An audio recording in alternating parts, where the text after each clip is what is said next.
우리 한번 로마서 6장, 로마서 6장을 좀 보겠습니다.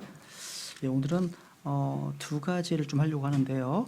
이제 죄의 교리와 관련해서 구원받은 그리스도인이 죄를 지으면이라는 이제 제목이고, 또 한 가지는 이제 구원으로 나아가겠습니다. 우선 로마서 6장 1절 2절, 로마서 6장 1절 2절 같이 읽겠습니다. 시작. 그런즉 우리가 무슨 말을 하리요? 은혜가 넘치게 하려고 우리가 죄 가운데 거하겠느냐? 결코 그럴 수 없느니라. 죄에 대하여 죽은 우리가 어찌 그 가운데서 더 살리요? 저는 1992년 9월 25일 예수 그리스도의 십자가 대속으로 영원한 속죄, 단번 속죄를 통해서 구원을 받았습니다. 예수 그리스도의 죽으심과 그 보혈의 의미를 이제 성경을 통해서 알고 믿게 되는 순간, 죄 문제 때문에 신음하던 제 마음에 커다란 빛이 임한 것 같았습니다. 죄로 더러워진 양심이 예수님의 보혈로 깨끗하게 되는 그 순간이었죠. 제가 구원받은 이후에 가장 크게 달라진 점 중에 한 가지가 뭐냐면, 죄에 대해서 되게 민감해졌다는 겁니다. 예민해졌어요. 예전에는 자연스러운 모습이었는데 이게 죄로 이제 의식되는 거죠. 그러니까 우리가 구원은 받았지만 제 육신 안에 이런 아담의 타락한 죄성이 남아있기 때문에 죄를 이제 짓게 되잖아요. 그러니까 죄 자체는 아직도 건재합니다. 성경은 죄의 존재를 기정사실로 인정해요.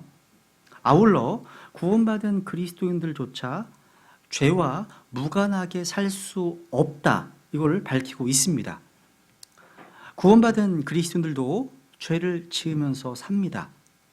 아무리 훌륭한 크리스찬이라 할지라도 죄와 전혀 무관하게 살 수는 없죠. 그죠?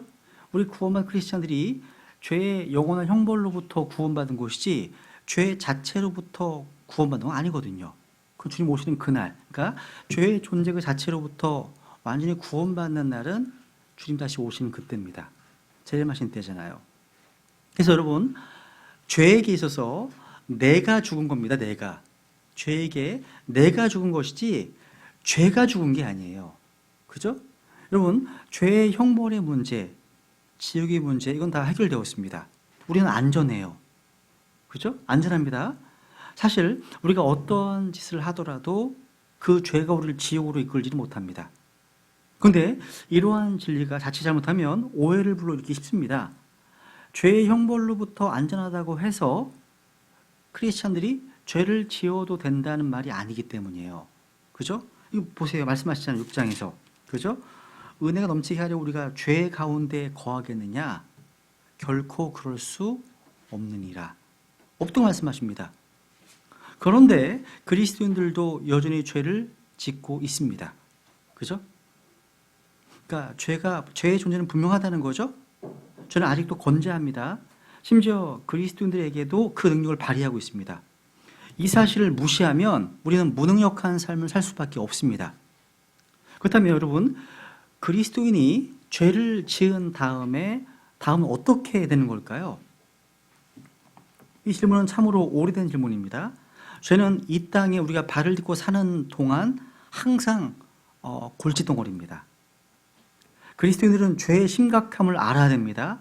이 죄의 능력의 강력함을 알아야 됩니다. 또 이 죄의 비참함을 알아야 됩니다. 죄의 비참함. 그렇다면 구원받은 그리스도인들이 죄를 지으면 어떻게 될까요? 우선 로마서 8장으로 가보겠습니다. 로마서 8장. 우선 먼저 이제 그리스도 안에 있는 사람들에게는 결코 정죄함이 없습니다. 우선 로마서 8장 1절 2절입니다.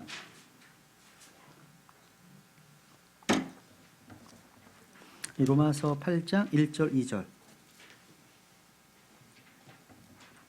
여기 이제 킹제임스 성경에서만 약간 말씀 있죠. 그 일반 개혁성에 삭제되어 있는 거 있죠. 여기 보시면 1절 보시면, 그러므로 이제 그리스도 예수님 안에 있는 자들에게는 정죄함이 없나니. 그리고 끝난 게 아니에요. 그 뒤에 있어야 돼요. 그들은 육신을 따라 걷지 아니하고 성령을 따라 걷느니라. 이게 킹제임스 성경에만 있습니다. 2절, 이는 그리스도 예수님 안에 있는 생명의 성령의 법이 죄와 사망의 법에서 나를 해방시켰기 때문이라 말씀하십니다. 여기 보시면 그러므로 이제 now 지금입니다. 지금. 그러니까 지금 now 그리스도 예수님 안에 있는 자들에게는 그리스도 예수님 안에 있는 자들은 누구예요? 구원받은 성도들입니다. 그리스도 예수님 안에 있잖아요.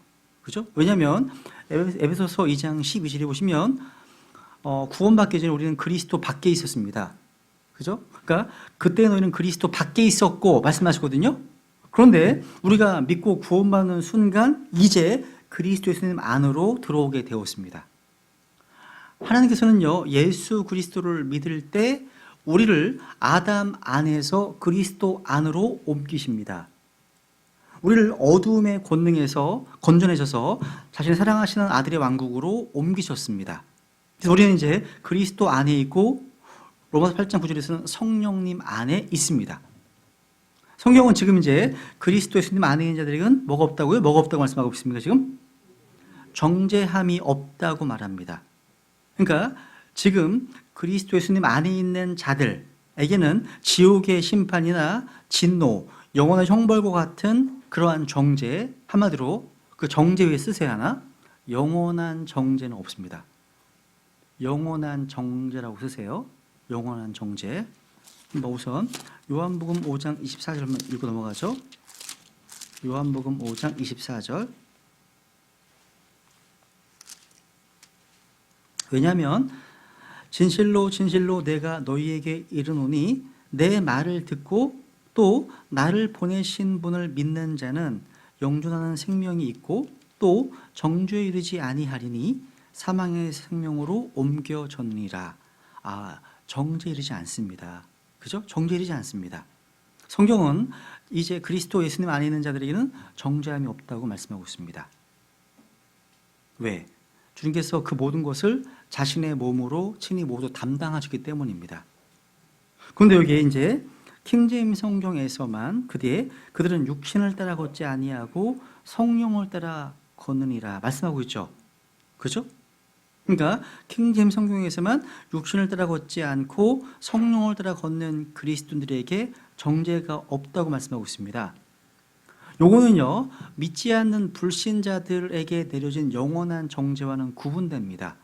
우리가 그리스도 안에 있는 성도라 할지라도 구원받았다 할지라도 의롭다함 얻었다 할지라도 성령을 거슬러서 육신을 따라 살면, 육신을 따라 걸으면 징계를 받고 심판을 받고 심지어 죽을 수도 있습니다. 이게 바로 영원한 정죄는 아니지만 일시적인 정죄예요. 이해가세요? 일시적인 정죄에 대해서 성경은 말씀하신 한번 보세요. 로마서 8장 13절. 여기 13절에 보세요. 13절. 성경은 성도들이 육신을 따라 살면 죽을 것이다 경고하고 있습니다. 13절. 너희가 육신을 따라 살면 죽을 것이로되 성령을 통해 몸의 행실을 죽이면 살리라. 살리라. 야, 육신을 따라 살면 죽는다 말씀하시죠? 여러분 초대교회 성도들이었던 아나니아와 삽비라 기억하시죠? 이 아나니아와 삽비라는 성령을 속임으로 죽임을 당했습니다. 이것이 바로 그리스도 예수님 안에 있는 자들이 성령을 따라 걷지 아니하고 육신을 따라 걸을 때 임하는 정죄입니다. 정죄예요. 그래서 여러분 구원받은 성도들이 계속해서 죄의 법을 섬기고 죄를 짓고 육신을 따라 살면 죽을 것이다 이렇게 말씀하고 있는 겁니다.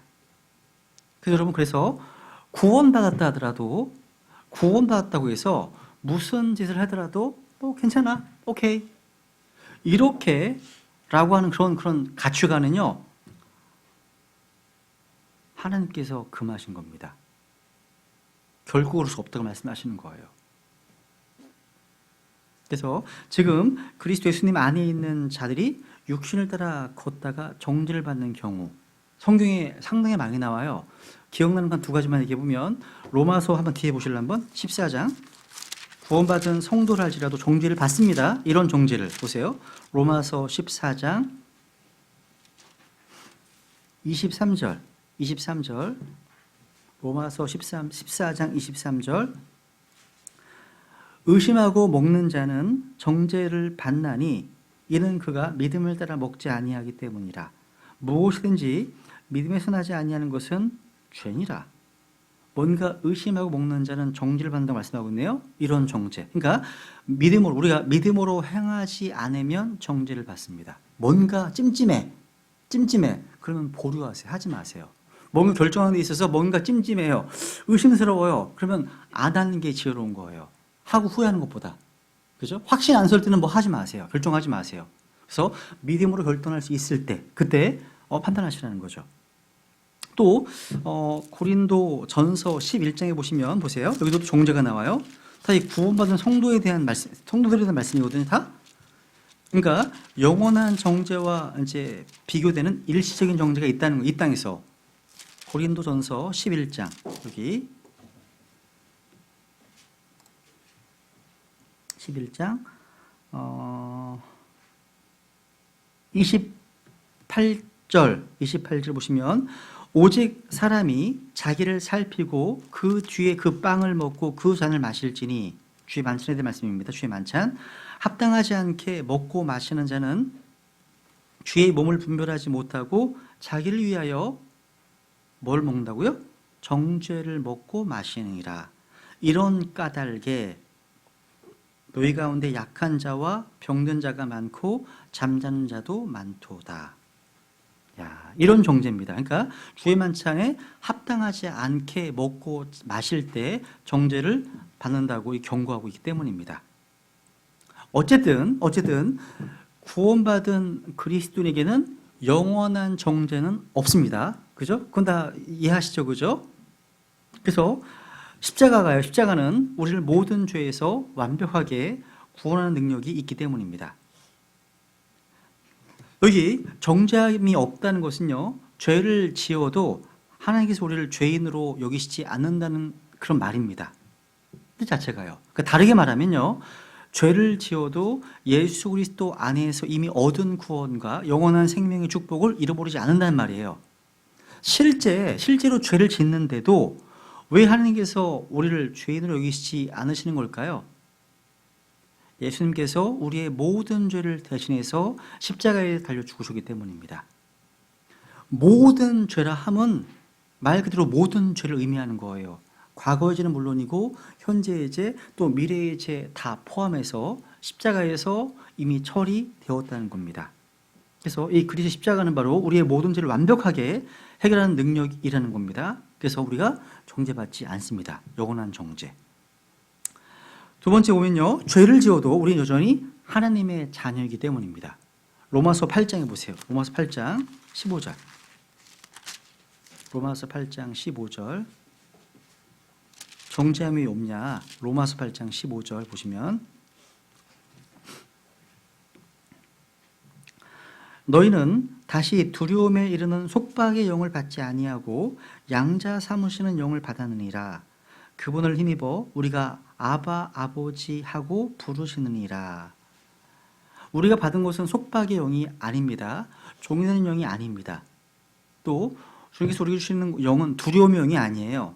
우리가 받은 영은 뭐예요? 양자 삼으시는 영입니다. 어댑션. 그러니까 아들의 영을 받았습니다. 아들의 영. 우리는 본래 아들이 아니었어요. 주님께서 우리를 아들로 삼으셨습니다. 하나님 우리를 택하셨다는 거예요. 택하신 겁니다. 양자 삼으시는 영을 받았기 때문에 우리는 하나님을 아바 파더, 아바 아버지라고 부를 수 있습니다. 이게 양자 삼으시는 영이요. 갈라디아서에 보시면 아들의 영이라고 말씀하십니다. 아들의 영. 그래서 우리 하나님을 아바 아버지라고 부르는 겁니다. 그래서 아이들이 아빠 같은 발음이에요. 같은 발음입니다. 아빠. 그죠? 이것은요, 예수님의 십자가로 말미암아 이제 끊어졌던 하나님과의 관계가 회복되고 하나님의 자녀가 되었다는 그런 겁니다. 그죠? 그래서 우리가 하나님의 자녀가 되었다는 것은요, 그 어떤 것도 우리와 하나님과의 관계를 끊어놓을 수 없다는 말과 같습니다. 그게 죄라고 할지라도 끊을 수가 없어요. 그 관계는 없습니다. 여러분, 부모와 자식과의 관계 생각해보면 금방 이해가 되겠죠, 그죠? 자녀가 죄를 지으면 부모와의 관계가 끊어집니까? 피는 물보다 진하다는 말이 있죠, 그죠? 죄로 인해서 관계는 멀어질 수는 있지만 끊어지는 법은 없습니다. 그죠? 마찬가지예요.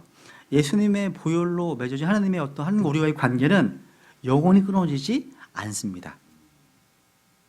그러나 구원받은 사람에게 결코 정죄함이 없다고 계속 죄를 지어도 좋을까요? 그렇습니다. 절대 그렇지 않습니다. 두렵습니다. 두려워하셔야 돼요. 왜? 죄의 쓰라린 결과가 있기 때문에. 쓰라린 결과. 계속 죄를 짓는 것은요, 우리를 구원하신 하나님의 뜻이 아닙니다. 그래서 그리스도인이 짓는 죄가 심각한 문제를 일으키기 때문이에요. 일시적인 정죄 문제가 있다는 거예요. 그 다음에 두 번째 큰 거 보세요. 큰 데지 보시면 그리스도인이 죄를 지으면 책망과 징계를 받습니다. 우선 에베소서 4장 보겠습니다. 에베소서 30절. 에베소서 4장 30절. 에베소서 4장 30절.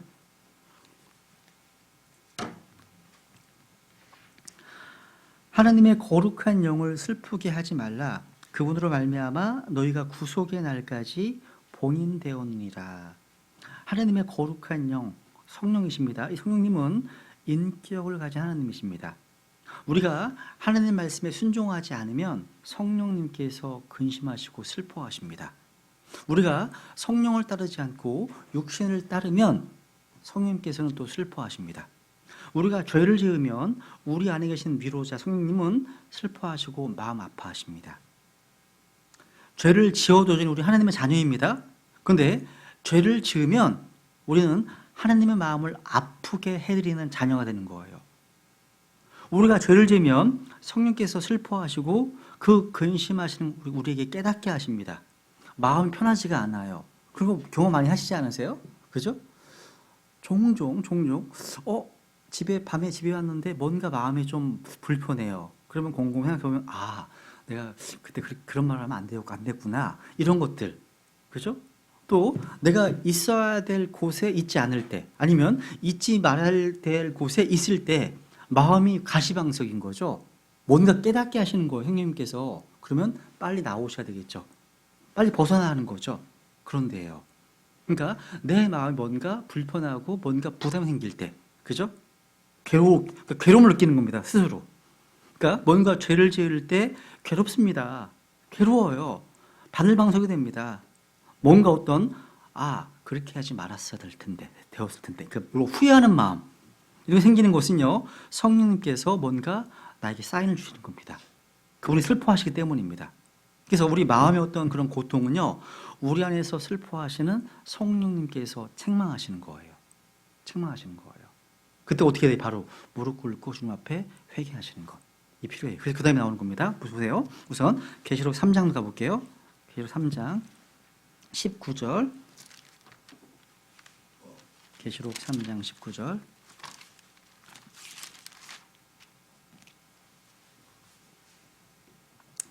내가 사랑하는 자들을 다 책망하고 징계하노니 그런즉 열심을 내고 회개하라. 책망하고 징계하는 대상이 누굽니까? 사랑하는 자들을 책망하고 징계한다.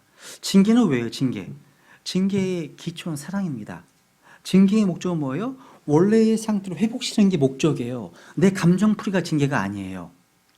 하나님의 징계하시는 목적은 그 사람을 영적으로 회복시키는 데 있습니다. 그게 중요한 포인트입니다. 히브리서 12장도 볼게요. 한번 히브리서 12장 6절. 히브리서 12장 6절. 히브리서 12장 6절. 주께서 사랑하는 자를 친히 징계하시고 자신이 받으시는 아들마다 채찍질 하시느니라 하셨느니라. 여러분 하나님의 징계하심, 하나님의 채찍질을 받아보셨습니까? 받으셨을 거예요. 분명히. 한 번도 받은 적이 없다. 아무런 문제가 없어. 그동안 한 번도. 약간 이상한 거예요. 약간 이상한 거예요. 구원받은 사람 맞나? 이상한 거예요. 여러분 하나님께서는 우리가 죄를 지으면 슬퍼하시고 마음 아파하십니다. 그리고 하나님께서는 우리가 계속해서 죄를 짓도록 내버려 두지 않으십니다. 뭔가 조치를 취하세요. 하나님께서. 우리가 죄를 지으면 징계하시는 거죠. 그래서 여러분 그럴 때 없으세요? 저는 이제 구원받고 나서 얼마 안 됐을 때는 징계가 무서워가지고 뭔가 잘못하잖아요. 그러면 바로 맞죠? 엎드리는 경우. 혹시 뭔가 올까봐. 바로 엎드리는 거죠. 이게 지혜로운 거예요. 뭐가 때리기 전에 먼저 엎드리니까. 아이들이 오잖아요. 아빠 잘못했어요 하면 바로 이제 용서하잖아요. 그죠? 버팅에다가 여러분 믿지 않는 자들이 죄를 지으면 영원한 형제를 받습니다. 근데 그리스도인들이 죄를 지으면 일시적인 정죄로서 징계를 받게 되는 거예요. 구원받은 성도들이 죄를 지으면 우리 삶에 여러 가지 문제가 생기는데, 그죠? 이것은 하나님께서 징계하시기 때문일 수 있습니다. 육신의 부모가 자녀가 잘못을 저지르면 벌을 세우기도 하고 매를 들기도 합니다. 그죠? 자녀를 미워하기 때문입니까, 그게요? 자녀를 사랑하기 때문이고 자녀가 잘 크기를 바라기 때문입니다. 마찬가지예요. 하나님께서 우리를 징계하시는 것도 우리를 사랑하시기 때문인 거죠. 우리가 거룩하게 살기를 원하시고 우리에게 복을 주시기 원하시기 때문입니다. 그죠? 그러니까 징계의 목적은 뭐예요? 온전히 회복시키는 데 있다. 꼭 기억해 주겠습니다. 그리고 이제 14장, 로마서 14장 가볼까요, 한번? 그리스도인이 죄를 지으면요, 평안을 잃습니다. 감사가 없습니다. 그죠? 로마서 14장 17절. 로마서 14장 17절. 지금 되게 기본적인 얘기 하는 거예요. 신학원이지만 이런 주제를 이제 안 해봤기 때문에 신학원에서 하는 겁니다. 14장 17절 시작. 하나님의 왕국은 먹는 것과 마시는 것이 아니요 오직 성령님 안에서 의와 화평과 기쁨이니라. 와, 하나님의 왕국은 성령 안에서 의와 화평과 기쁨이다. 여러분, 구원받은 하나님의 백성들에게는 이런 기쁨과 평안과 감사의 삶이 약속되어 있습니다.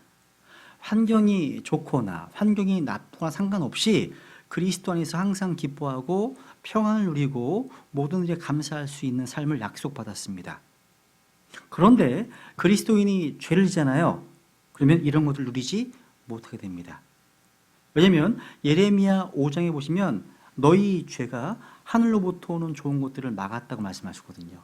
그러니까 죄가 하나님의 축복권을 받지 못하는 장애물이 되는 거예요. 이게 죄가요. 그러니까 죄를 지으면 마음이 불안해지고 뭔가 감사하는 마음이 들기보다는 그게 아니라 뭔가 원망과 불평과 시비와 어떤 짜증 같은 것도 일어납니다. 뭐 때문이에요? 다 죄 때문인 거예요. 빨리 자백하고 회개하시는 겁니다. 그때요. 그리고 시편 66편 보세요. 시편 66편. 그리스도도 죄를 지으면요, 예배가 잘 안 돼요. 기도가 막힙니다. 시편 66편 18절. 시편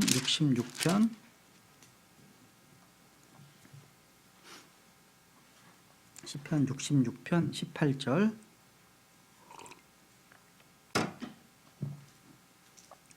내가 마음속으로 불법에 관심을 두면 주께서 내 말을 듣지 아니하시리라.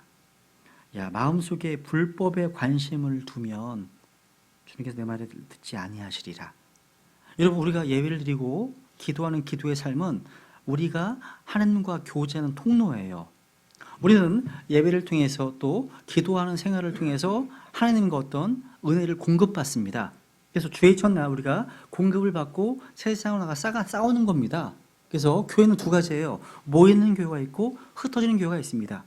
왜 모입니까? 모여서 영적으로 재충전하고 나가 싸우는 겁니다. 싸우는 거예요. 여기가 목적이 아니에요. 나가 싸우기 위해서, 현장에서, 가정에서, 사회에서, 학교에, 직장에서, 거기서 싸우기 위해서, 승리하기 위해서. 그렇죠? 근데 공급받지 못하면 뻔합니다. 예배에서 실패하면 세상에서 실패할 수밖에 없습니다. 뻔한 거예요. 공급받지 못하는데, 그죠? 근데 여러분, 우리가 죄 가운데 있거나 이 죄를 자백하지 않고 회개하지 않은 채로 오면 하나님과 교제하는데 중요한 통로가 막혀버린 겁니다. 그래서 하나님 주시는 은혜를 누리지 못하게 되는 거라는 겁니다. 그래서 죄를 빨리 해결해야 한다는 겁니다. 그리고 마태복음 5장을 볼까요, 이제? 마태복음 5장. 빌립보서 한번 보죠. 빌립보서. 마태복음 5장을 찾아보시죠. 빌립보서 2장 15절 보세요. 빌립보서 2장 15절. 빌립보서는 기쁨의 서신입니다. 여기 보시면 빌립보서 2장 15절.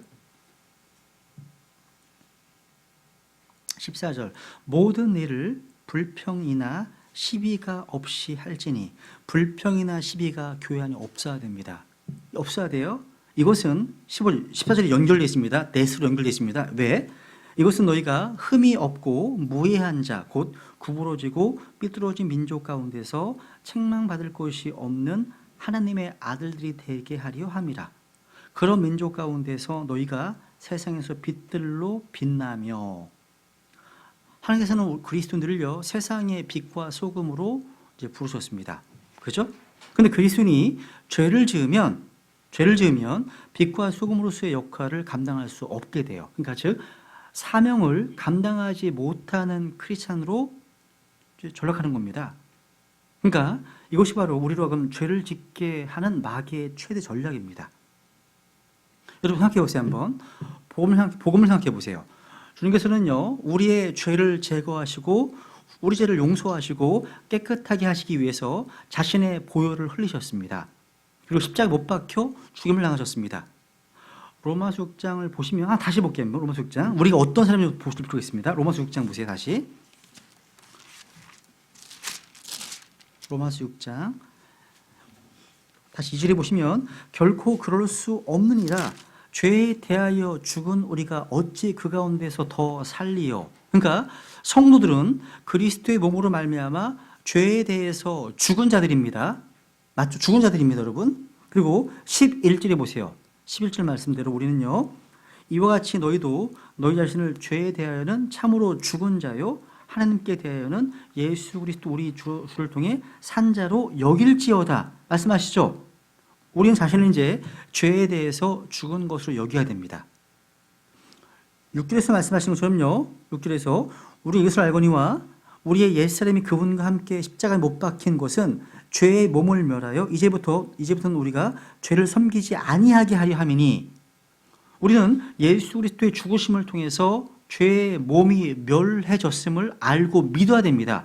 그러니까 성도들은 예수 그리스도의 피로 말미암아 모든 죄, 모든 불법으로부터 깨끗하게 된 사람들입니다. 7절에 죽은 자는 죄로부터 해방되었느니라 말씀하시잖아요.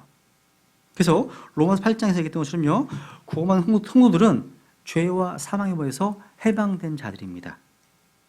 그렇다면 성도들이 예수 그리스도를 통해서 죄와 싸우고 죄를 대적하고 이겨야 됩니다. 이런 얘기들을 많이 안 했던 것 같아요. 보면 로마서 6장 뒤에 보세요. 한번 로마서 6장 17절 18절 다시 읽어볼까요? 시작. 그러나 하나님께 감사하리로다 너희가 죄의 종이었으나 너희에게 전달된 교리의 그 틀에 마음으로부터 순종하고 이로써 죄로부터 해방되어 의의 종이 되었느니라. 여러분 우리가 그리스도의 복음을 통해서 구원받은 성도라면 누구나 죄로부터 해방되고 지금 해방되었죠. 그죠? 맞죠? 해방되었습니다. 더 이상 우리는 죄의 종이 아닙니다. 더 이상 죄의 법에 속박되어 있지 않습니다. 더 이상 죄의 법을 섬기지 않아도 돼요. 더 이상요. 그런데 생각해 보세요. 한번. 교회 안팎에서 그리스도인이라고 하는 분들이 항상 죄를 지어서 주님을 욕되게 하고 간증을 잃어버린 일들을 많이 보고 계시지 않으세요? 그죠? 히브리서 기자 이렇게 얘기했습니다. 확인해 볼게요. 히브리서 12장 이런 모습 보세요. 히브리서 12장 죄와 싸우기 위해서 죄를 대적하기 위해서 이런 모습들 히브리서 12장 4절 히브리서 12장 4절 너희가 죄와 싸우되 아직 피 흘리기까지 대항하지는 아니하였노라. 지금 히브리서 기자가 지금 성도들을 지금 책망하고 있습니다. 너희가 죄와 싸우되 아직 피 흘리기까지는 대항하지 않았다. 여러분 죄와 싸우고 대항하는 것은 영적 전쟁의 가장 기본입니다. 기본이에요. 기본. 그리스도의 좋은 군사로서 우리는 마땅히 죄와 싸우고 마귀를 대적해야 됩니다. 그런데 여러분 한번 생각해 보세요. 돌이켜보면 예수님의 피로 구원받았다고 하는 성도님들도 복음 믿은 후에도 그냥 죄를 짓잖아요. 지으면 대부분 이렇게 얘기하시더라고요.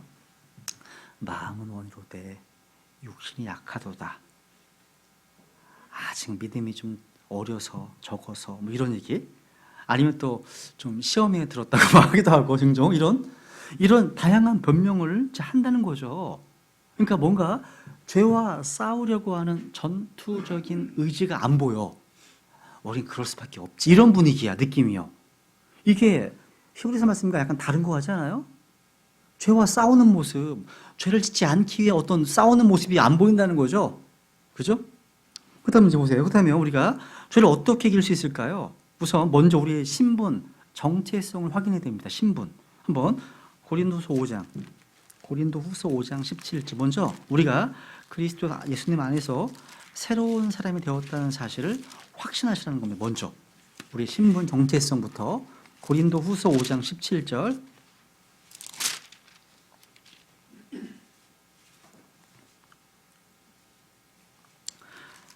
그런즉 누구든지 그리스도 안에 있으면 그는 새로운 창조물이라.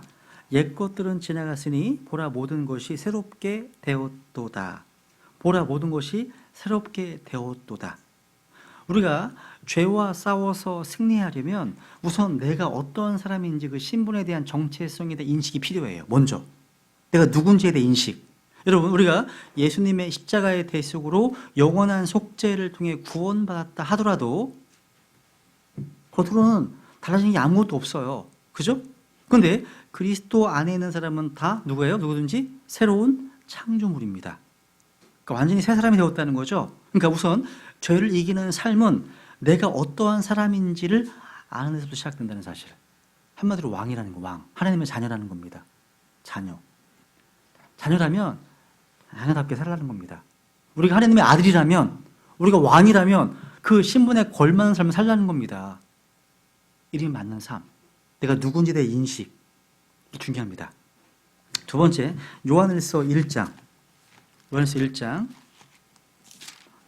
우선 이 죄를요, 항상 자백하고 회개하시라는 겁니다. 요한일서 1장 9절.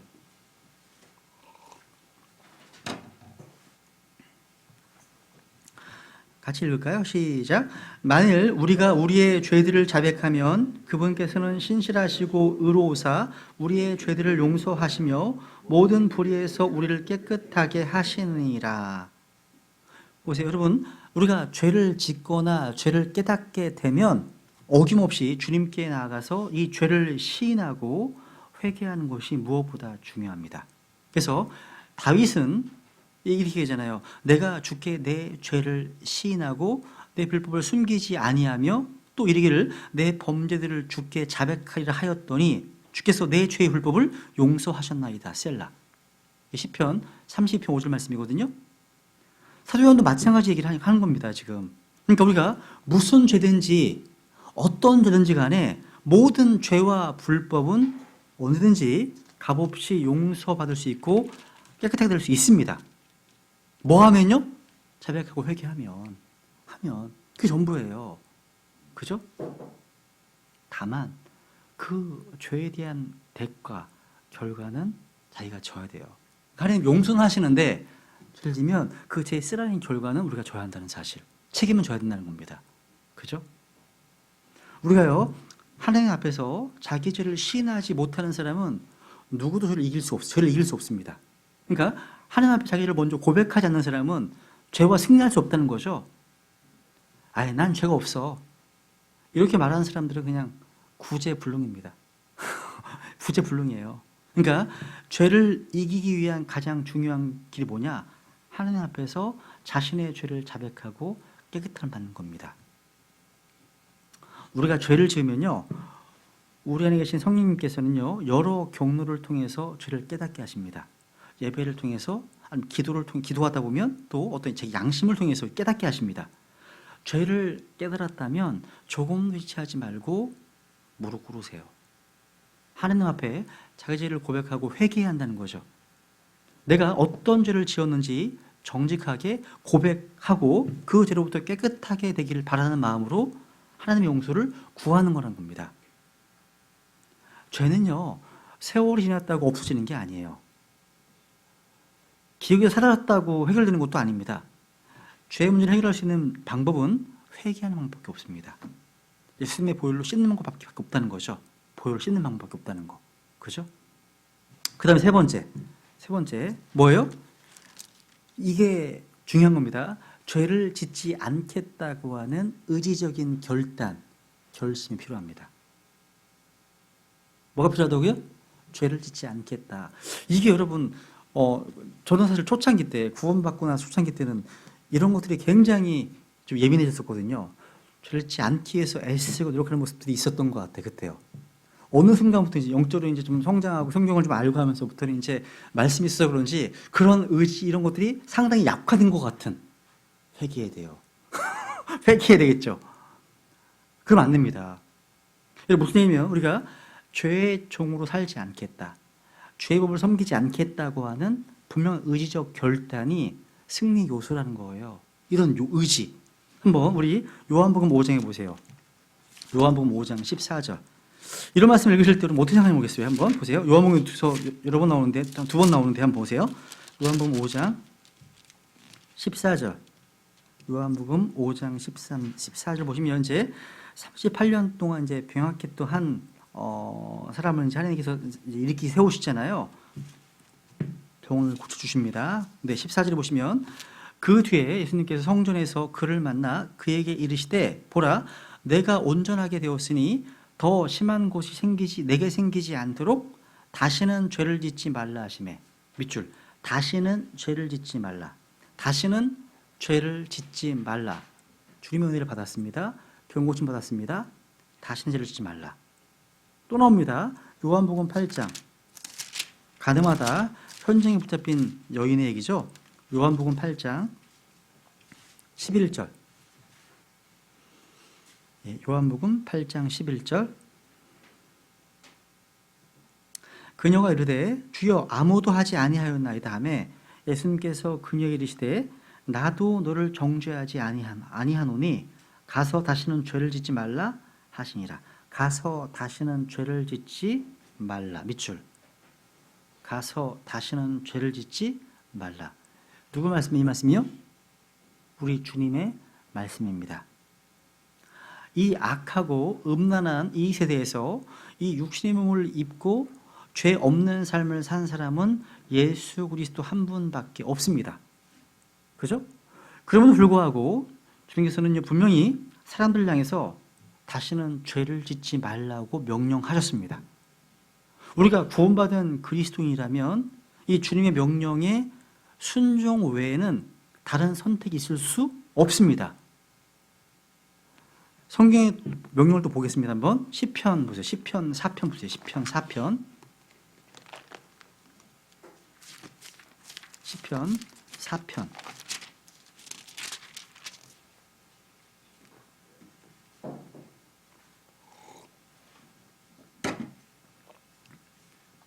시편 4편 4편에 보시면 두려움 가운데 서며 죄를 짓지 말지어다.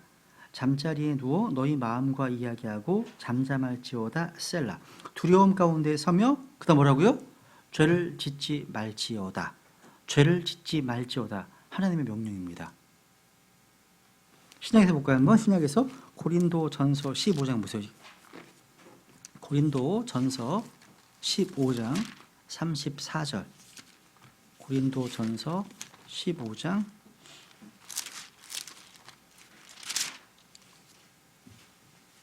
34절.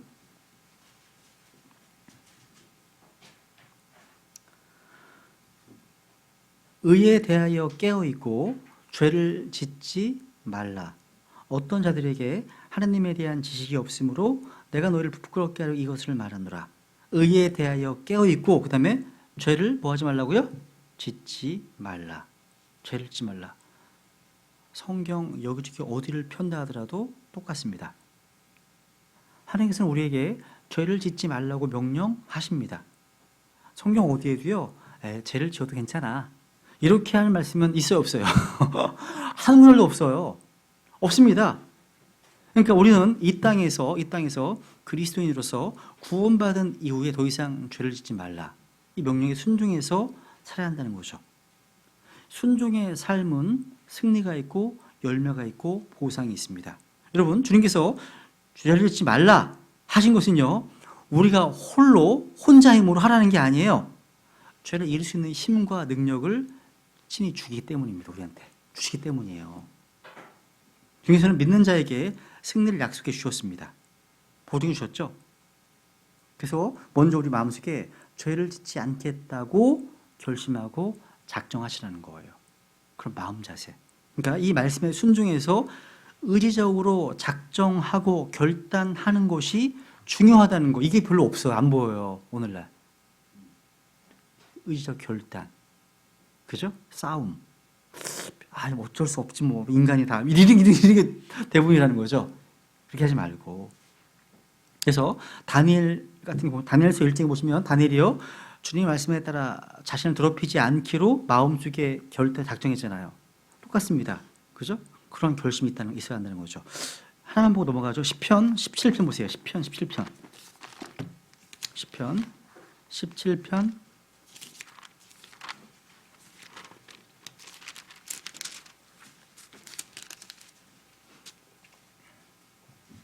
17편 3절. 주께서 내 마음을 시험하셨나이다. 주께서 밤에 나를 찾아오시고 나를 시험하셨으나 아무것도 찾지 못하시리이다. 내가 내 입으로 죄를 짓지 아니할 것을 뭐 했다고요? 작정하였나이다. 이런 작정, 결심, 결단, 의지 이런 거 이게 좀 많이 보이면 좋겠다는 거죠. 그죠? 죄를 짓지 아니할 것을 작정하였나이다. 그리고 네 번째 보시면요, 우리가 예수 그리스도 안에 거함으로 죄를 이길 수 있습니다. 요한일서 3장 6절. 요한일서 3장 6절. 요한일서 3장 6절.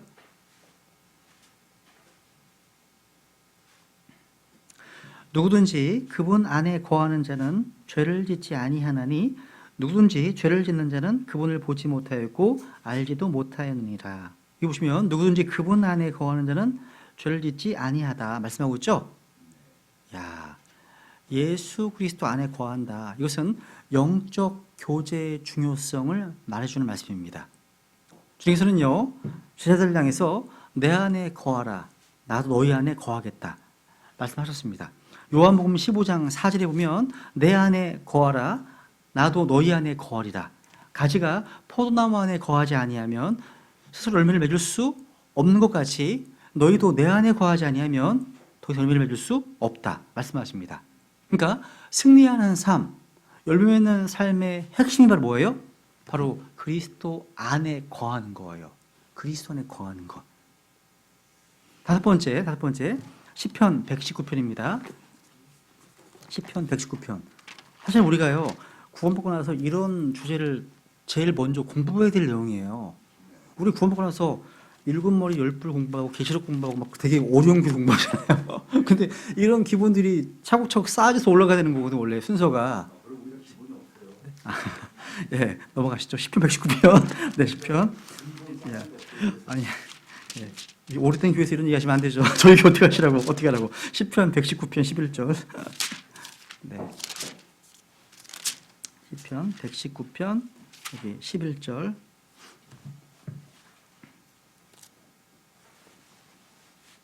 같이 읽어볼까요? 시편 119편 11절 시작. 내가 주께 죄를 짓지 아니하려고 주의 말씀을 내 마음속에 숨겼나이다.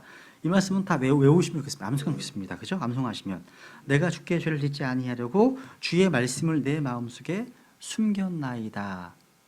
여러분, 아까 죄를 짓지 않기 위해서 노력하고 결심한다고 되어 있죠? 근데 그 노력과 결심도 하나님의 말씀이 내 마음속에 쌓여있지 않으면 열매를 수 없습니다. 가장 중요한 포인트예요. 그러니까 이 말씀, 우리의 마음에, 우리 입술에 하나님의 말씀이 거하지 않은 결심? 이건 아무런 결실이 없다는 거죠. 중요합니다, 여러분요. 그래서 이 주의 말씀을 마음속에 숨기고 계속 쌓아두시라는 거죠. 말씀이 풍성히 거하면 거할수록 죄를 덜 짓습니다. 제 체험이기도 하고 마찬가지일 겁니다. 말씀이 없으면 없을수록, 말씀 멀리 할수록 더 죄 가운데 있는 거예요. 이건 항상 반비례 관계예요. 반비례 관계입니다. 그죠? 우리가 말씀이 풍성히 거하면 죄를 이기는 것이요. 그냥 우리가 하여튼 배 타고 가면 물에 뜨잖아요. 마찬가지예요. 자연스러운 겁니다. 그래서 말씀이 우리 안에 가득하면 죄로부터 멀어지고, 말씀이 우리 안에 없으면, 결핍되면 죄와 가까워져요. 항상 그렇습니다, 여러분요. 그래서 경험적으로 사실일 겁니다. 예, 오늘 요거 하고요. 이제 구원의 교리로 들어가겠습니다. 구원의 교리. 교재 뒤에 이제 넘겨보시면 히브리서 2장 3절에 보시면요, 우리가 이렇게 큰 구원을 소홀히 여기면 어찌 하나님의 심판과 보응을 피할 수 있겠느냐라고 말씀하고 있습니다. 그죠? 야, 큰 구원입니다. 큰 구원. 여기 계신 분들은 모두가 다 내가 받은 구원이 얼마나 위대하고 영광스러운 구원인지 알고 계십니까? 야, 우리가 이런 구원의 위대함, 구원의 영광스러운 교리를 공부하기 전에 먼저 우리는 인간의 어떤 실상, 또 죄의 문제를 먼저 봤습니다. 지금까지 우리는요, 인간의 기원, 인간의 존재의 목적, 인간의 운명, 또 죄의 사실, 죄의 본성, 이거 공부했습니다. 우리가 이런 순서에서 출발해야 하는 것은 너무 중요합니다. 왜냐하면 이것이 성경적 순서이기 때문입니다. 왜냐하면 어떤 사람도 죄에 대한 성경적인 교리가 명확하지 못하면 구원에 대한 성경적인 바른 개념을 가질 수 없기 때문입니다. 그럼 지금 이 시대에 왜 초대교회나 필라델피아 그런 교회 시대처럼 복음이 흥왕하게 열매 맺지 못하는 걸까요? 뭐 여러 가지로 설명할 수 있겠지만 그 중에 한 가지가, 저는 구원받은 크리스찬들이 마태복음 28장에서 주님께서 말씀하신 명령하신 지상 명령에 대해서 진지하게 고민하고 순종하지 않기 때문입니다. 여러분, 씨 뿌리는 비유에서 보시듯이 크리스찬들이 복음을 전할 때 밭을 개간하고 경작해야 함에도 불구하고 밭이 준비되지 않았어요. 그 상태에서 빠르게 회심자를 얻기 위해서 그냥 씨를 뿌리기 시작해. 막 그냥 이게요. 한번 성경 찾아볼게요. 고린도전서 9장입니다. 고린도전서 9장. 고린도전서 9장 10절. 아니면 전적으로 우리를 위해 그것을 말씀하시느냐? 틀림없이 이것은 우리를 위해 기록되었나니. 그 다음, 밭을 가는 자는 소망 중에 갈며 소망 중에 타작하는 자는 자기의 소망에 참여하는 자가 되어야 마땅하니라. 밭을 가는 자는 소망 중에 갈며, 이 밭을 가는 곳에 소홀하기 때문이 아닌가 생각합니다. 저는요. 밭 가는 것들. 물론 복음 전하다 보면 복음을 받을 수 있는 준비가 된 밭을 만나기도 합니다. 그러니까 이 말씀을 받아들일 수 있는 상태에 있는 밭이죠. 고린도전서 9장 10절 말씀이었거든요, 지금. 네. 네. 그래서 준비된 혼들을 말하는 거예요. 그렇지 않다면, 그런 혼들이 아니라면 밭을 경작하기 위해서, 밭을 갈기 위해서 많은 시간을 할애해야 됩니다. 우리는 올바르게 성경적 순서대로 복음을 경작하기, 그러니까 복음을 전해줘야 한다는 거죠. 이 순서를 무시하면 많은 사람들이 구원이 굉장히 희미해요. 되게 느슨해져 있습니다. 확신을 못합니다. 그러니까 여러분, 밭을 간다, 경작한다는 것은 뭐냐? 다른 말 표현하면 하나님께서 보시는 죄의 문제 때문에 마음이 부서지고 깨어진 상태가 되도록 하는 것, 그걸 말하는 거예요.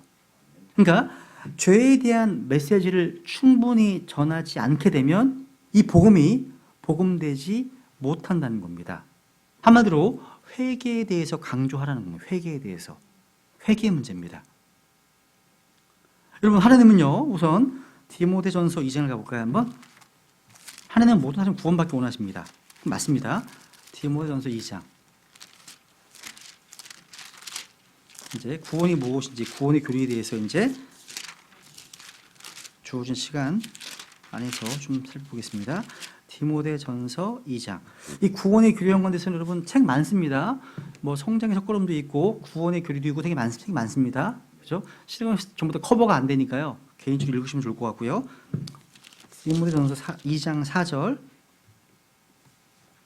그분은 모든 사람이 구원을 받고 진리를 아는 데 이르기를 원하시느니라.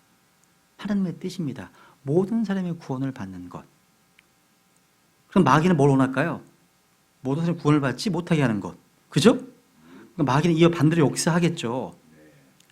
예수님이 이 땅에 오신 가장 중요한 목적 중 한 가지가 뭡니까? 바로 잃어버린 자를 찾아 구원하기 위해서 오셨습니다. 그죠? 이게 개역성경에 삭제되어 있죠? 마태복음 18장 11절. 사람의 아들은 잃어버린 것을 구원하려고 왔느니라. 이 말씀이 삭제되어 있거든요.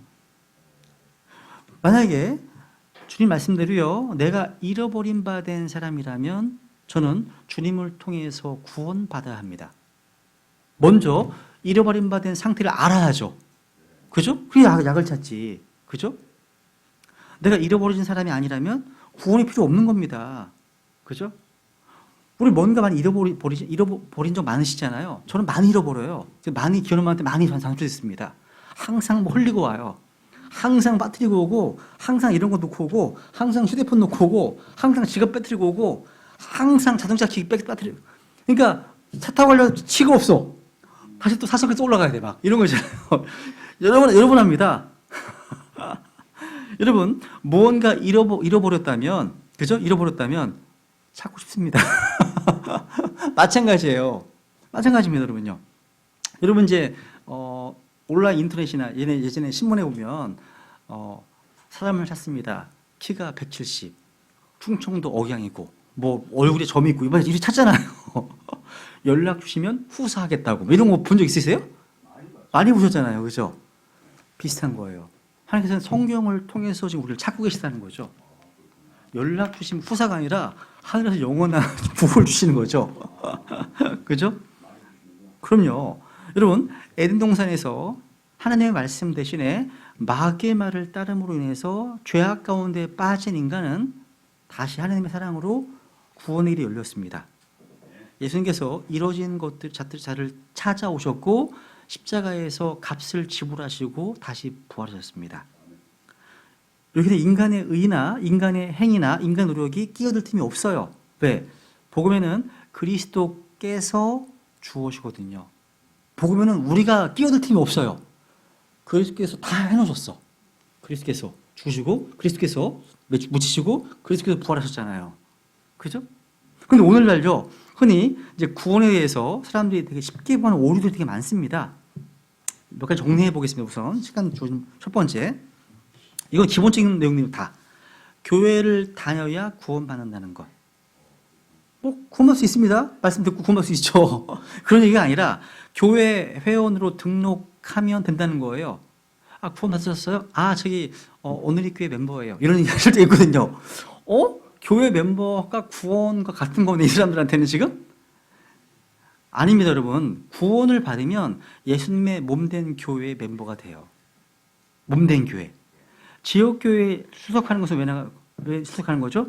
구원받기 위해서가 아니라 말씀을 배우고 성도들이 함께 모여서 주님을 섬기기 위해서입니다.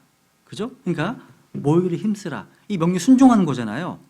나를 구원하시고 나를 사랑하신 주님을 경배하기 원합니다. 그죠? 이런 거예요. 그런데 구원을 받았는데 지역교회에 참여하지 않는 분들이 많이 계시더라고요. 그만큼 영적 손실이 큰 겁니다. 여러분 생각해 보세요. 요한복음 입장에 보시면 도마, 예수님 부활하시고 문을 벽을 통해 들어오셨죠? 그냥 들어오셨어요. 그때 도마는 절망했나 봐. 유일한 희망인데 죽으셨거든요. 그래서 거기 안 왔어. 함께 모이지 않았어요. 그러면서 죄의 사면의 어떤 축복과 은혜와 평강을 다 잃어버렸습니다. 너희에게 평강이 있을지어다 말씀하셨잖아요. 거기에 없었을 때. 여러분이 이 질심내 교회, 이 교회에 주의 첫날 빠지는 그날, 여러분의 가장 필요한 복이 나에게 올 수 있어요. 그 복이요. 가장 중요한 시거든요. 그때 빠졌잖아요. 도마처럼요. 그러면 안 된다는 거예요. 저희 교회에 제 카페하고 이제 홈페이지가 있는데 거기에 이제 회원 가입 양식이 있습니다. 양식이 있는데 거기에는요 5가지 질문 답을 써야 돼. 근데 회원 가입하신 분들을 제가 보니까요 온라인 성들이 되게 많더라고요. 그러니까 가입하신 분들 가운데 한 반 이상은요 그냥 온라인으로 이제 교회에서 설교 말씀 듣고 이게 전부예요. 이러면 영적으로 성장하지 못합니다. 안 돼요. 만약에 함께 모이지 않고 성경만 많이 알면 성장한다. 그럼 저 교회 안 나가요. 저 고시원 들어갈 거예요. 그래서 하루 종일 성경 공부할 거예요.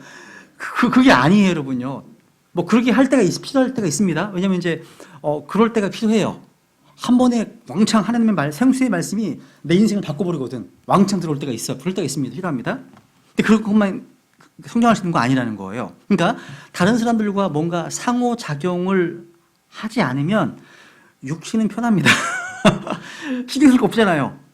그런데 이거는 하나님의 정하심을 거역하는 겁니다. 우리 하나님께서요 각자에게 주신 은사들을 가지고 서로를 섬겨하는데 나 홀로 집에서 인터넷 설교로만 듣고 성경만 듣고 있다면 이건 비정상적으로 성장할 수밖에 없습니다. 정상이 아니라는 거예요.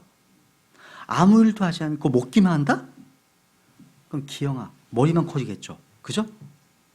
다른 세대들과 교제하고 또 갈등도 있고 부딪힘도 있고 또 교제하고 서로 자신을 서로 섬기고 헌신하고 복음을 전하고 함께 모여서 경배하고 이런 것들을 통해서 영적 성장할 수 있는 겁니다. 부딪히잖아요. 그죠? 부딪히잖아요. 우리가요 신약 교회들이 뭐 진리침례교회, 배단침례 이런 지역 교회들이 매력적이거나 이상적이기 때문에 여기 있는 게 아니에요. 있는 게 아닙니다.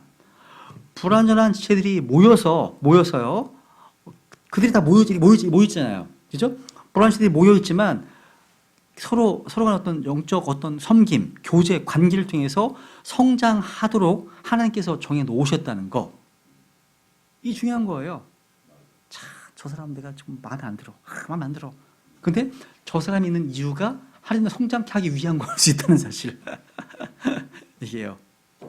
반면교사, 진면교사, 마드간 그럴 수 있습니다. 함께 섞여야 한다는 거예요. 어쨌든 두 번째, 침례를 받거나 주의 만찬 같은 의식에 참여하면 구원받는다라고 하는 그런 오해가 있어요. 아닙니다. 구원받은 사람이 침례를 받습니다. 그죠?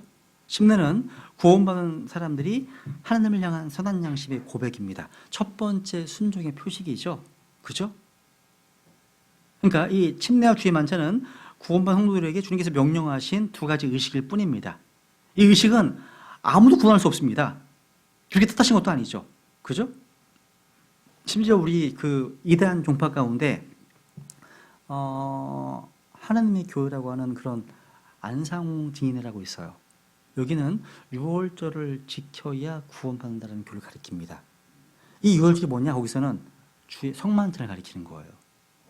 1년에 한 번씩을 드리지 않으면 못 받는다는 거예요. 여러분 성경에 주의 만찬을 어떤 횟수에 대해서 언급되어 있는 성경이 있습니까? 성경에? 횟수 안 나와요. 이 잔을 먹고 이 잔을 마실 때마다 as of as입니다. 이거예요. 횟수는요 지역교회에서 정하면 돼요. 실신 여기는 한 달에 한 번씩 주의 만찬 할걸요? 지금도 그렇게 하시죠, 그렇죠? 저희는 분기에 한 번씩 합니다. 그 지역교회에서 정하면 되는 거예요. 횟수에 대해서는요, 그죠? 그러니까 이런 걸 참여해 구원받는다? 이거 황당한 얘기를 하는 겁니다. 황당한 거예요. 세 번째, 이 회개에 대해서는 제가 이제 다음에 또 할 텐데 계속 죄를 회개해야 구원받는다.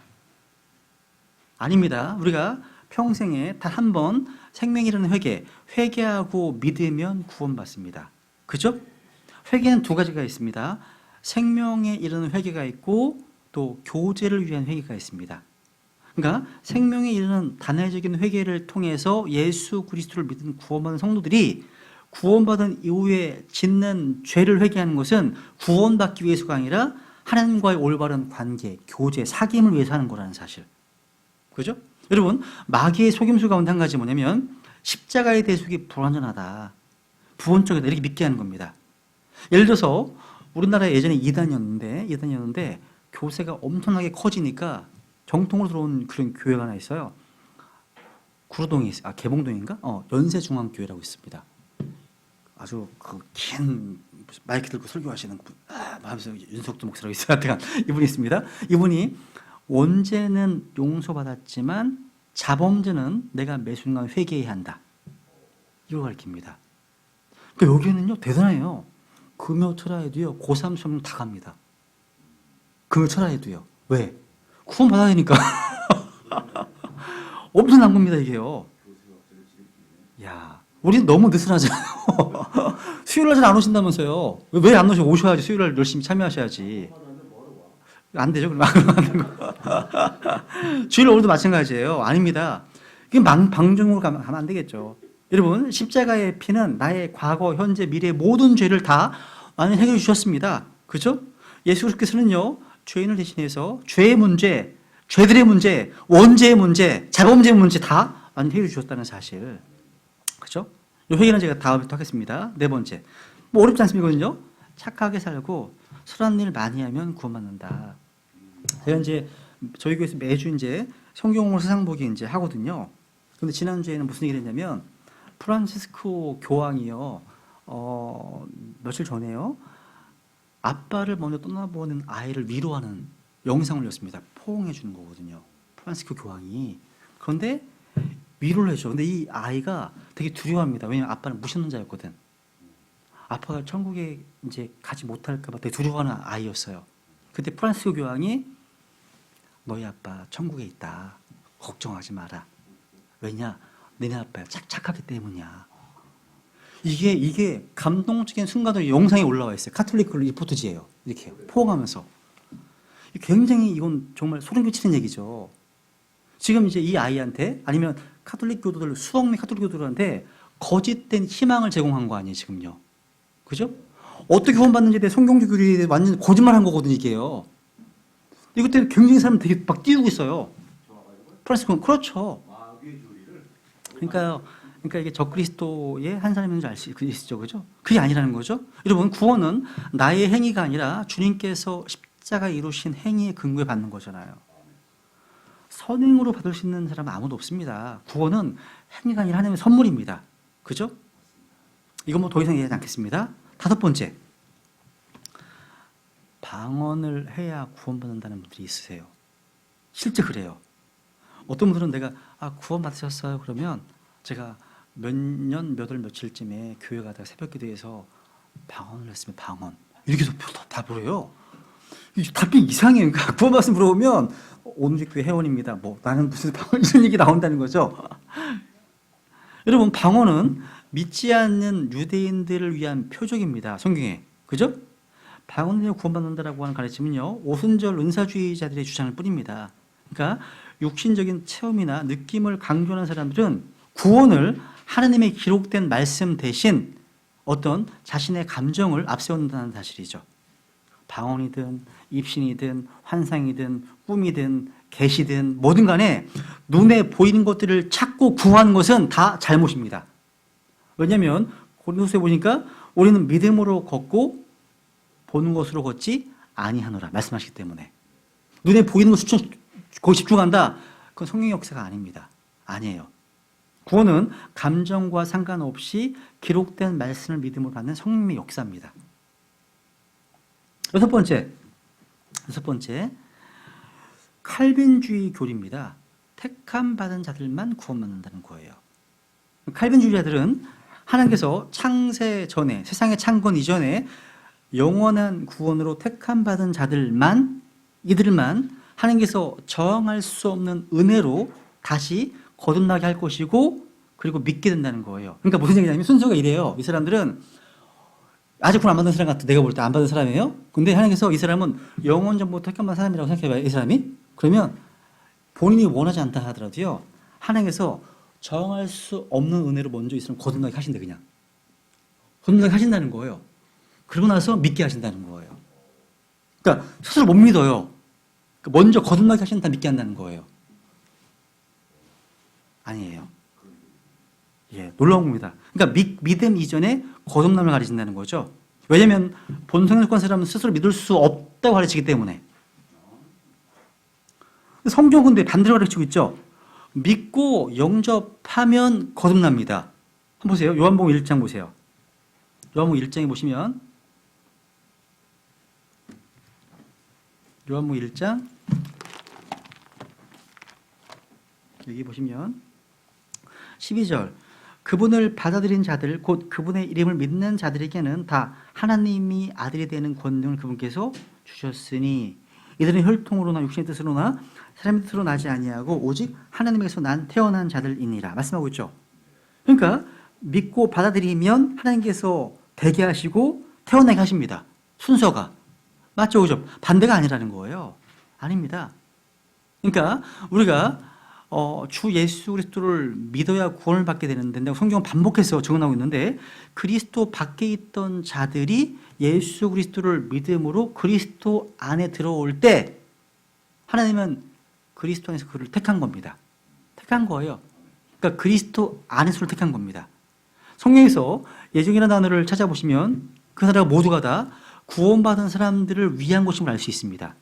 그러니까 구원받지 않은 사람들에게 쓰여진 게 아무것도 없어요. 단어가요. 그죠? 예, 그렇습니다. 그렇죠. 이게 첫 번째 전적 타락의 교리입니다. 전적 타락의 교리. 그러니까 아무것도 할 수 없는 거야. 그러니까 먼저 거듭나게 하셔야 믿을 수 있다는 거예요. 그렇게. 일곱 번째는 구원파에서 많이 쓰는 말이에요. 깨달아야 구원받는다는 말. 깨달아야. 깨달았어요. 깨달았어요. 죄 없어. 깨달았어요. 이런 말 많이 쓰거든요. 그렇죠. 그게 변기되어 있거든요. 그래서 구원은 깨달음이다. 구원받으면 깨달아야 한다. 영접시키는 것은 옳지 않다. 이런 말을 합니다. 한번 볼게요. 고로새 2장 보세요. 한번. 고로새서 2장 6절부터. 예수님 영접하는 건 성경적인 겁니다. 그죠? 우선 고로새서 2장 6절.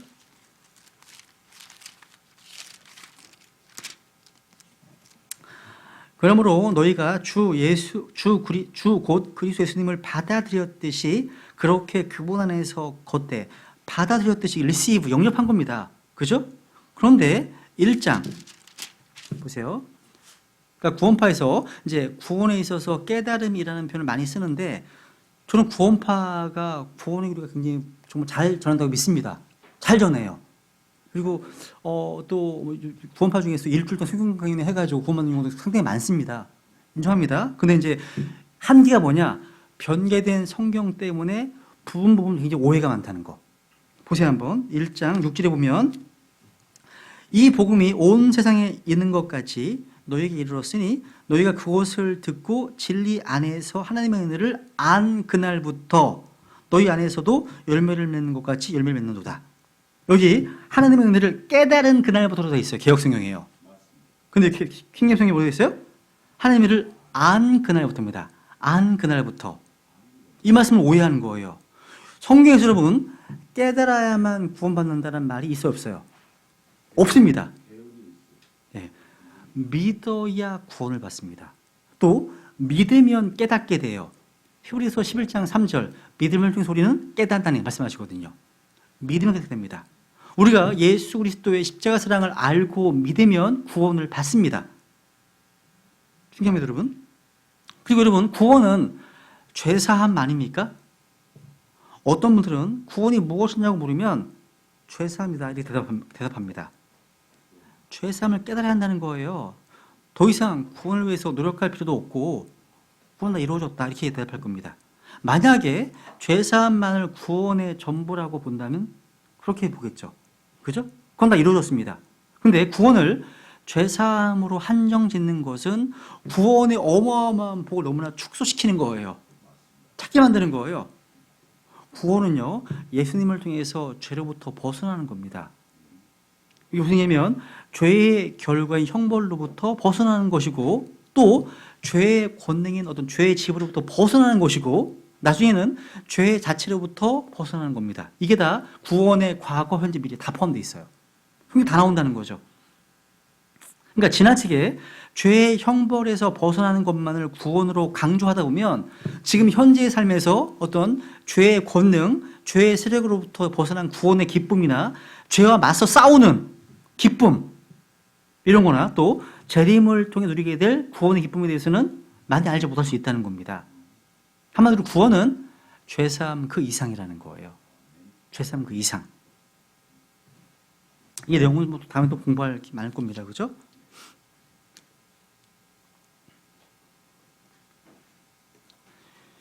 여덟 번째. 구원은 죽은 뒤에야 알 수 있다. 알 수 있다. 아닙니다. 지금 알 수 있죠. 그죠? 요한 1세 보면 안다는 말과 찾아보세요. 되게 많습니다. 안다는 말 많이 반복해서 나옵니다. 안다는 거예요. 하나 볼게요. 요한 1서 5장 13절. 요한 1서 5장 13절.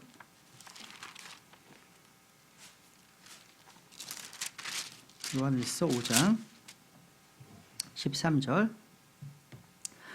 내가 하나님의 아들이름을 믿는 너희에게 이것들을 쓴 것은 너희에게 영원한 생명이 있음을 너희가 알게 하고 또 하나님의 아들의 이름을 너희가 믿게 하려 함이라. 안다는 거죠. 데살로니가전서 1장 5절에 보시면 우리의 복음이 말로만 너희에게 이르지 아니하고 권능과 성령님과 큰 확신으로 이르렀기 때문이다. 큰 확신이에요.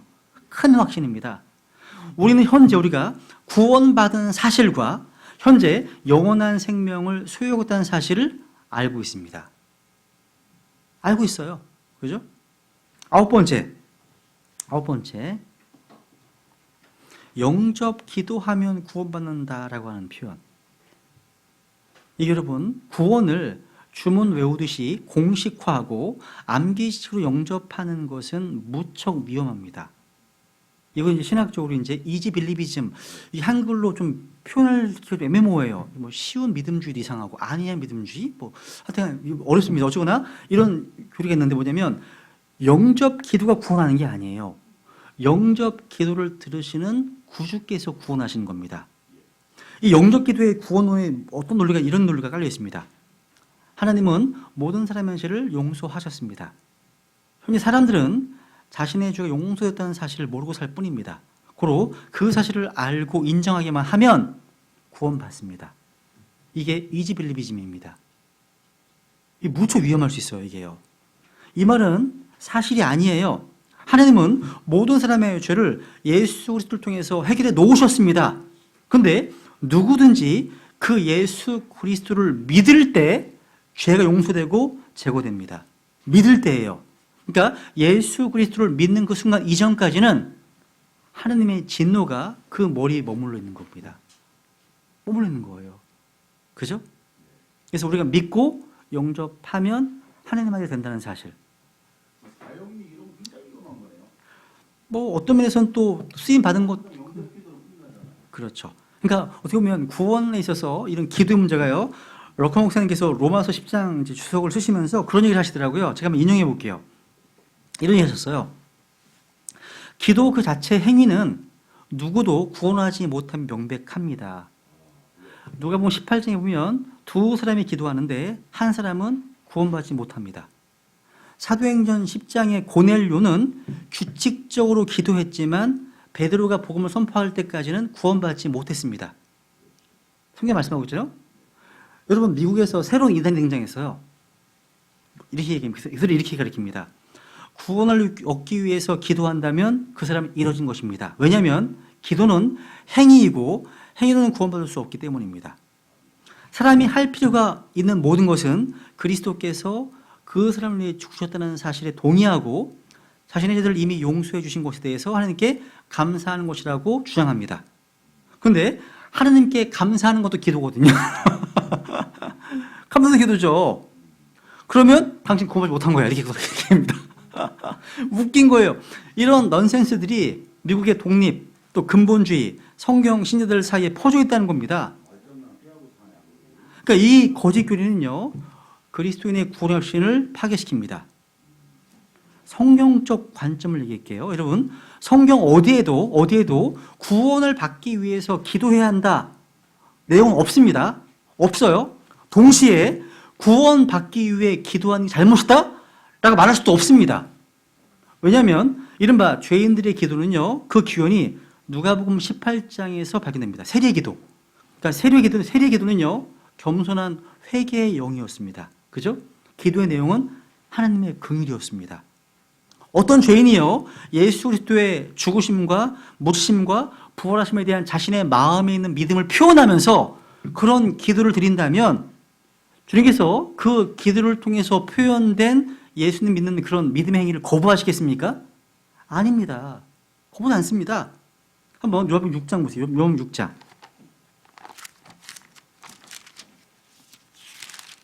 영적 기도에 문제가 있는 게 아니에요. 요한복음 6장 보시면 6장 37절. 그걸 이지빌립이 좀 굉장히 단순화시키기 문제, 공식화시키기 문제라는 거예요. 지금 제가. 요한복음 6장 37절. 아버지께서 내게 주시는 모든 자는 내게로 올 것이요 내게 오는 자는 내가 결코 내쫓지 아니하리라. 그러니까 그 죄인을 구원하는 것은 그 사람에 대한 영접 기도가 아니라 예수 그리스도이십니다. 예수님께서는 죄인이 그 분을 믿을 때 구원하십니다. 또 죄인에게 믿으라고 말씀하신 동일한 주님께서는 입으로 그분을 시인하고 그분의 이름을 부르라고 말씀하셨습니다. 이 두 가지 것을요 기도로 동시에 다 할 수 있습니다. 다 할 수 있어요. 누구든지 주의 이름을 부르는 자는 구원을 받으리라. 실질적으로요 죄인이 구원받을 때 기도하는 건 좋습니다. 왜냐하면 어떤 사람들이요 자신이 육체적으로 태어날 때를 기억하지 못합니다. 그런데 대부분의 사람들은 출생 증명서가 있어서 언제 어디서 태어났는지를 알 수 있습니다. 그런데 누군가가 구원을 받기 위해서 기도할 때 그것은 그 사람에게 예수님을 믿어서 구원받았던 시간과 장소를 가르칠 수 있는 분명한 시간을 주는 겁니다. 이건 구원의 확신을 강화시킨다는 거예요. 아, 그때 내가 예수님 영접했지, 이런 것들. 그럼 정리하겠습니다. 그렇다면 성경에서 말씀하고 있는 바른 구원은 무엇일까요? 첫 번째, 성경에 기록된 이 성경 말씀을 믿는 믿음으로 인한 구원해야 합니다. 먼저. 그죠? 로마서 10장 17절. 그런 이와 같이 믿음은 들음에 의해 오며 들음은 하나님 말씀에 의해 온다 하시죠? 그러니까 믿음이 어디서 온 거예요? 하나님의 말씀에서 온 믿음이에요. 믿음. 우리가 믿음으로 구원하는데 믿음 어디서 왔다고요? 하나님의 말씀을, 그 말씀이 믿음의 어떤 소스가 되는 거예요. 이것을 고린도서 15장에 보시면 성경 기록대로 두 번 반복하죠? 성경 기록대로. 성경 기록대로. 그러니까 우리는 기록된 말씀으로 우리의 영은 거듭나고 우리의 혼은 구원받을 수 있습니다. 두 번째, 믿음의 대상이 반드시 주 예수 그리스도이어야 합니다. 요한복음 6장 보세요. 요한복음 6장 47절. 이게 킹제임스 성경들이 되어 있어요. 중요합니다. 요한복음 6장 47절. 진실로 진실로 내가 너희에게 이르노니 나를 믿는 자에게는 영존하는 생명이 있느니라. 여기 보세요. 나를 믿는 자에다가요. 나를 밑줄 치세요. 별표 치세요. 별표. 킹제임스 성경만 believes on me. 이게 on me가 킹제임스 성경만 있어요. 그러니까 믿음의 대상이 다른 성경에서 안 나와요. 킹제임스 성경에서만 나를 믿는 자. 믿음의 대상이 바로 예수 그리스도라는 사실을 밝히고 있다는 사실이에요. 그냥 믿는 자면 부다인지 예수님인지 뭐 마리아인지 어떻게 알아요? 예? 여러분 야고보서 얘기해 보시면요 마귀도 믿고 떤답니다. 그럼 마귀도 믿는데 구원받아요? 아니죠. 마귀는 예수님 믿지 않잖아요. 그죠? 그러니까 나를 믿는 자에게는 영원한 생명이 있다 말씀하시거든요. 그러니까 믿음의 대상이 누구야 한다는 거예요? 예수 그리스도이어야 한다는 사실. 근데 병경 성경들은 이 믿음의 대상이 삭제되어 있다는 사실. 그죠? 그 다음에 세 번째 구원은요 반드시 죄로부터의 구원이어야 합니다. 마태복음 1장 23절. 그죠? 죄로부터 구원해야 합니다. 이것은요 지옥의 심판과 형벌로부터의 구원을 말하는 겁니다. 가난에서의 구원, 뭐 위험에서의 구원, 질병에서의 구원, 어떤 위협에서의 구원, 이런 것이 아닙니다. 그런 구원이 아닙니다. 이것도 나와. 예를 들어서 이러고 있잖아요. 베드로가요 물에 빠져서 허덕거리잖아요. 막 주여 나를 구원하소서 하잖아요. 이런 구원이 아니에요. 그죠? 익사 위험으로 이게 아닙니다. 반드시 죄로부터의 구원이 합니다. 죄로부터의 구원. 그런데 성경에는요, 이 구원이요, 세 가지 시제로 다 나와요. 죄 형벌로부터 구원이 있고, 죄의 권능으로부터 구원이 있고, 죄의 존재로부터 구원이 있다는 사실. 이건 구절을 찾아보세요, 직접. 거기 있으니까 직접 찾아보세요. 세 가지 있다는 사실. 네 번째, 이제 마무리해야겠네요. 예수님의 십자가의 죽으심과 피, 부활을 믿는 믿음이 있어야 한다는 사실이에요. 그러니까 죽으심, 우리의 죄의 문제, 묻히심, 부활의 문제, 성경대로. 그렇죠? 그러니까 고린도서 15장에는 그 복음의 내용에 대한 믿음이 있어야 한다는 사실. 그죠? 뭐 더 이상 설명하지 않겠습니다. 그죠? 넘어갈게요. 이건 넘어갈게요. 다섯 번째, 예수님의 속죄가 영원한 또 영원히 완전한 단번 속죄라는 사실. 좀 읽는 겁니다. 이거 다시 반복될 수 없습니다. 계속할 수 없는 거예요. 다 이루었다. 유다는 이 믿음을 가리켜서 성도들에게 단 한 번 전달된 믿음을 위해서 너희가 힘써 싸우라. 권분했습니다. once. 다섯 가지. 이게 바른 믿음이에요. 요약하면 구원은 이겁니다. 오직 육체로 나타나신 하나님이신 구주 예수 그리스도와 그분께서 이루신 사역을 통해서 영원한 속죄, 영원한 구속이 이루어졌다는 말씀을 마음으로 믿을 때 받는 겁니다. 또 외우세요. 주관식일 수 있어요. 이거 주관식일 수 있습니다. 구원은 하나님이신 구주 예수 그리스도와 그분께서 이루신 사역을 통해서 영원한 속죄가 이루어졌다는 말씀을 마음으로 믿을 때 받는 겁니다. 어렵지 않죠? 그죠? 그래서 여러분 이 구원을 위해서 여러분 세상의 모든 사람을 동원해서 혼을 이겨오라 이런 말을 스폴릿 했거든요. 그죠? 열심히 봉존하시기 바라겠습니다. 오늘 여기까지 하고요. 다음 주는 5월 5일 쉬는 날이거든요. 쉬고 그 다음 주에 뵙는 걸로 하겠습니다. 네, 다음 주 쉽니다. 오셔서 개인 답습하세요. 네.